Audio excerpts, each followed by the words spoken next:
I am live. What's up, everyone? So I am so excited. This is such a happy time for me right now.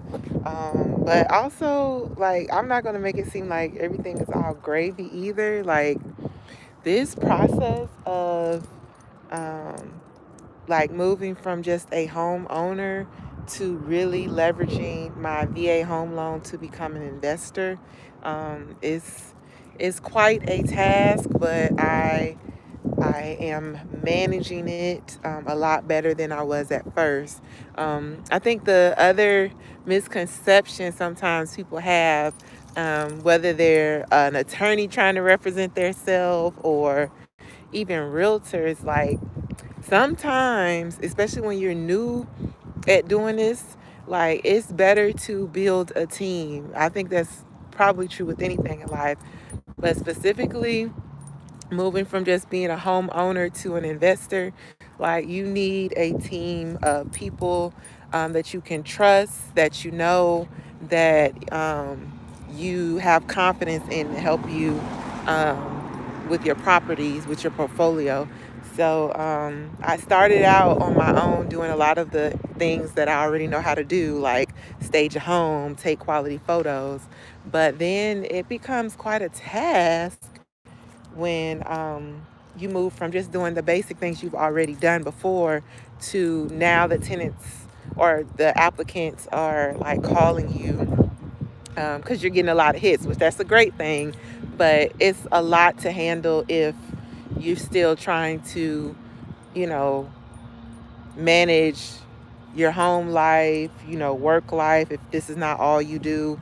It became a lot for me.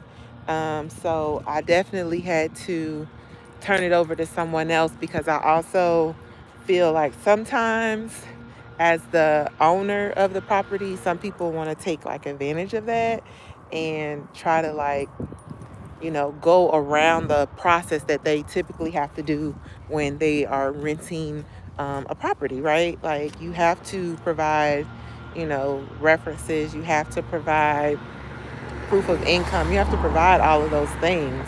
Like at those apartments across the street from me, like they're not going to accept you if you don't have proof of income, if you don't meet their credit requirements. But for some reason, when people feel like they're dealing with a private owner, at least I'm seeing that now, they kind of feel like they can take advantage of the situation. So I'm glad that I'm building my team of professionals. Come on, you guys. My puppies want to go that way, but we got to go back this way. Come on. Are you see? Do you see this? Oh my gosh. Are y'all refusing to go? Look at them. You come on, guys. Let's go. We got to go back this way. Let's go. Okay. Okay, y'all are not going to listen, so I guess we're going this way. We're going to turn the corner in a second, though. But anyways, so um, so yeah, so just like if you're doing anything else with like leasing or something, like I don't know, it just seems like people try to take advantage of the private owners. So I think, like I said, because I'm new at this, I think it was better to have someone help me. So I'm doing that. I'm reaching out to the other investors in my community that are giving me like guidance, and I really appreciate them all because it takes it takes a lot of courage to step out and do something different that you're not 100% familiar with, and to take the emotions out of it. It takes a lot to get to that point, but I'm definitely there now. So the next step is just to like 100%, um, have the company vet them. And right now it's looking pretty good. Like I'm getting a lot more traction than other people in this city with their rentals. Like people are viewing mine over the competition. They're even accepting the fact that my rental amount is a little bit higher than the rest of the homes in the area. So I'm excited about it. I'm excited, and Moving forward on the second property, just a few little things in underwriting that we still need to take care of. But I'm excited about the new home and the fact that it's in North Dallas. I'm really excited about that.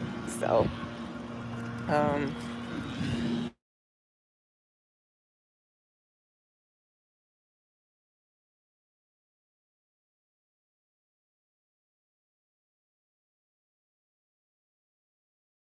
in real estate doesn't necessarily mean that you need to manage your own stuff.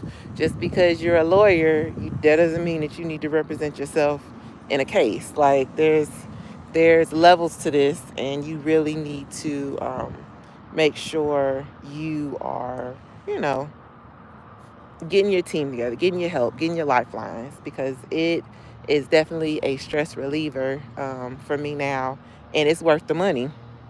It's definitely worth the money.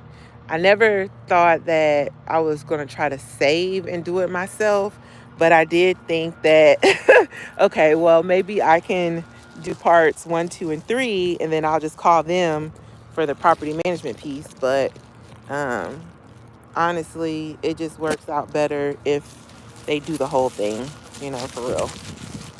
So, but um, I'm going to get off of here in a minute. Um, but before I do, I will share this, what I've learned, especially if you're not from Dallas, you're thinking about moving to Dallas or purchasing in Dallas. Um, the market has changed a little bit. Come on, guys. The market has changed a little bit. There's a lot of sellers that are putting their house up for lease. There's a lot of sellers that have significantly reduced the price because they're tired of their house sitting, especially for those listings that started in December of last year and are still sitting. Like, every time I look online, I'm like, dang, like they reduced it another 10,000, another 15,000. So it's a lot of people who are still um, trying to find that sweet spot for the buyer's market out here, because with the interest rates going down and the new builds still giving like some awesome incentives. Like I was able to get my house for only $500 down, 3.99 interest rate. This is the second house. And I only got to bring like $800 to closing. So that's like amazing. There's not a lot of pre-owned homes that can definitely not even compete with that rate of the 3.99 or the 2.99. They're not going to be able to touch that. So um, they're pretty much, like I said, reducing their prices of their homes, trying to add in additional incentives. I know when the lawsuit came out, they were trying to jack us for our commission, but now I'm seeing more listings.